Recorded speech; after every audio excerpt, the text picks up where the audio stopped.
Olá, eu sou Eldio Lobo, médico psiquiatra e nutrólogo. Muito obrigado pela sua pergunta enviada pelo aplicativo Doutor, solicitando a minha resposta como especialista para a sua pergunta. A pergunta é: como treinador esportivo, quais são as capacidades mentais dos atletas a serem desenvolvidas para a performance máxima? Esta é uma pergunta que eu confesso nunca tinha respondido. Então, mesmo sendo especialista psiquiatra, precisei ir atrás de conhecimento altamente qualificado e de uma fonte segura. Para isso, pesquisei e cheguei em contato com o livro Psiquiatria do Esporte, que ele é de um autor americano, David Macduff, e que foi traduzido, validado, adaptado por um notório psiquiatra brasileiro, o Dr. Hélio Fadel. E que também o Dr. Hélio Fadel escreve um capítulo muito especial da psiquiatria do esporte no futebol. Aqui, então, para responder a sua pergunta, eu vou fundamentar nos conhecimentos que estão nesse livro no capítulo 2.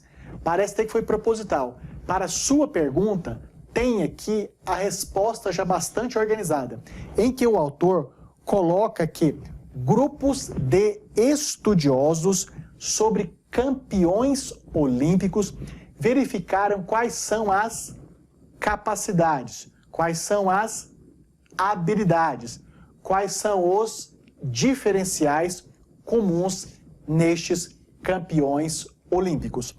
Uma delas, é a primeira a ser falada, é o que se chama de equilíbrio. Então, como técnico, tendo ou não psiquiatra e psicólogo no esporte na sua equipe, você, como treinador, vai incentivar, direcionar, ajudar, tirar dúvidas e apoiar que os seus atletas possam ter um equilíbrio. Essa é a palavra-chave. Um equilíbrio entre as atividades esportivas competitivas, desde o treinamento até as avaliações, as reavaliações e os seus feedbacks, mas sem deixar de vivenciar também outros aspectos da vida que sejam valorosos para aquele profissional. Quer sejam os relacionamentos familiares, da diversão, da religiosidade e de outros. Ou seja, o que tem em comum nos campeões olímpicos, essa característica do equilíbrio entre a atividade esportiva profissional e os outros aspectos de vida. Porque muitas vezes gera aquela impressão falsa por parte do técnico que só vai ter performance plena, máxima, de alto rendimento, aquele seu atleta que estiver exclusivamente, unicamente ou quase que predominantemente da sua vida só por conta do esporte. E aqui, então, campeões olímpicos não. Uma outra característica é de incentivar e apoiar os companheiros de equipe.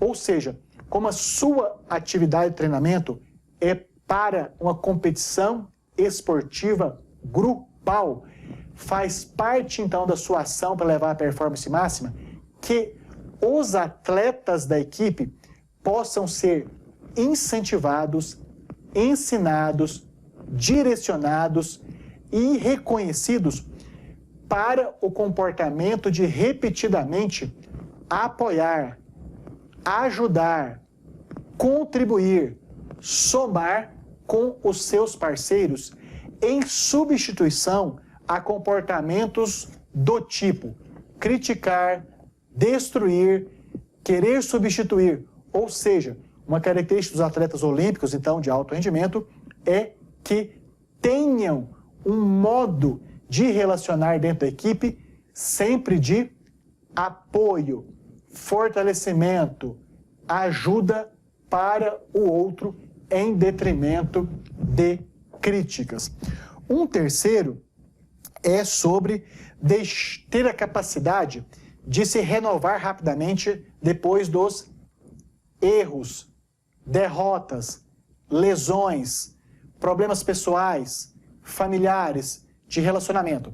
Então, uma característica a ser muito incentivada, cultivada, monitorada é que, diante de situações diferentes elas de perda, dentro da própria profissão de atleta ou de outras pessoais, que possa rapidamente ter habilidade, apoio, instrução, incentivo para a superação dos possíveis efeitos ansiosos, de insônia, de irritabilidade, de aumento de dores.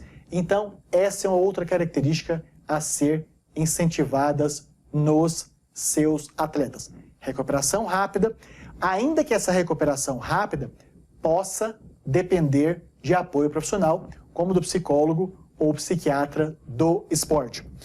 Uma outra característica, uma imaginação positiva, ou seja, durante as concentrações, reuniões, instruções e participações coletivas dos atletas, exercitem com eles, formarem, construírem imagens positivas em seus cérebros, em suas cabeças, em suas mentes, de sendo fortes, de sendo vitoriosos, de sendo capazes de superar, de sendo cada vez mais hábeis, rápidos e ganhadores. Ou seja, apesar de parecer simplista, apesar de dar uma impressão reducionista, quando os atletas passam a exercitar a construção de imagens positivas, vitoriosas, vigorosas, saudáveis em relação aos momentos presente, futuro e especialmente o futuro de uma competição que vai acontecer, isto leva a um empoderamento, a um fortalecimento, a uma ampliação da capacidade para a vitória. Uma outra característica a ser incentivada, cultivada e motivada é que esses atletas façam dos seus treinamentos momentos prazerosos, que percebam, vivenciem o trabalho de treinamento, assim como da competição, como algo importantíssimo, como um momento riquíssimo, como uma oportunidade fértil para treino, proposição, execução, aplicação e, acima de tudo, vitória, levar a ser campeão.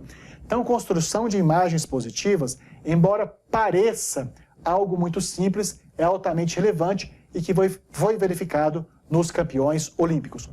Uma outra característica é essa da visualização dos sucessos, também de fazer uma avaliação de suas características positivas. Especialmente depois que o atleta ou o grupo de atletas perde, ou tem lesão, ou sofre uma punição, é comum ter um contágio negativo, ou seja, mesmo no seu caso, que é competição esportiva em equipe, que todos precisam estar sintonizados, articulados, em consenso, com propósito, para reações rápidas, para resultados imediatos, numa única competição, em várias seguidas. Então, faz muito necessário que cada um desses atletas avaliem, reflitam e, mais importante ainda, registrem cada uma de suas características positivas. Isto tanto no individual como no coletivo. Ou seja, sim, que digitem nos seus computadores ou nos seus celulares ou escrevam, em algumas situações até melhor escrever, aquilo que avaliam como sendo suas características positivas individuais, positivas coletivas, incluindo a sua também de técnico, tá? Então, isto, tanto trabalhado individualmente como coletivamente, mais especificamente no seu caso, tende a ampliar o foco, ampliar a valorização das muitas características positivas sobre as potencialmente mais frágeis e que deixam o grupo com percepção de menos capacidade competitiva. Então, essa também é uma capacidade muito grande a ser incentivada. E sobre a intensidade das atividades, elas devem sempre estar colocadas no limite daquilo que é a capacidade de cada um, sempre com a supervisão óbvia, profissional, a ponto, inclusive, daqueles atletas que fazem atividades fora do momento profissional, que isso esteja aprovado pelos seus supervisores, coordenadores, acima de tudo, técnico. E tem diálogos positivos, autodiálogos positivos e encorajadores. Isso também leva, no primeiro momento, a entender que não teria importância, que atletas todos são fortes, corajosos, competitivos. E não, cada um de nós temos as fragilidades. E um exercício importante que também amplia a força, a capacidade, o potencial competitivo dos seus atletas é ensiná-los a fazerem diálogos consigo mesmos, através de frases curtas, mas muito potencialmente positivas. Como, por exemplo, eu sou forte, eu sou campeão, eu sou competitivo, eu consigo superar, eu estou acima do meu ou dos meus adversários. Então, diálogos positivos a ser exercitado de cada atleta consigo mesmo também é um meio de empoderamento para esses atletas. Então, agora vou fazer uma retrospectiva de resposta para a sua pergunta. Quais são os meios psíquicos, psiquiátricos para o fortalecimento dos atletas em uma equipe? Resposta baseada, então, interpretada no livro Psiquiatria do Esporte, livro referência nesta área no Brasil, do professor americano David McDuff e do professor doutor Hélio Fadel, psiquiatra brasileiro do esporte. Então, esse conjunto de meios, esse conjunto de itens devem ser aplicados, reaplicados, reforçados, registrados, revistos continuamente por você como técnico, de modo que isso continuamente vai sendo renovado, repetido, até que atinja o ponto mais desejado de todos, que os atletas, tanto individualmente como coletivamente, ajam de maneira automática sob estas perspectivas que vai fazê-los fortes, determinados, positivistas, hábeis, capazes e, obviamente, altamente competitivos com capacidade de vitória. Então, muito obrigado pela sua pergunta. Eu já tinha uma resposta preparada parcialmente, só que tive a humildade de ir em uma fonte altamente reconhecida para melhorar a qualidade dessa resposta. Quando vocês usam o aplicativo Um Doutor para solicitar as suas dúvidas com especialistas, do que eu agradeço por ter solicitado a mim, é nossa obrigação, além de externarmos, colocarmos todo o nosso conhecimento para tirar suas dúvidas, também podemos selecionar as informações que vão ser usadas para o enriquecimento da resposta de sua dúvida. Ou seja, nós como especialistas do Um Doutor, além da nossa resposta, nós também temos a responsabilidade de selecionar outras informações que complementem a explicação dada. Porque as informações estão todas aí distribuídas. Cabe a nós organizarmos aquelas que são mais relevantes para a sua necessidade. Muito obrigado!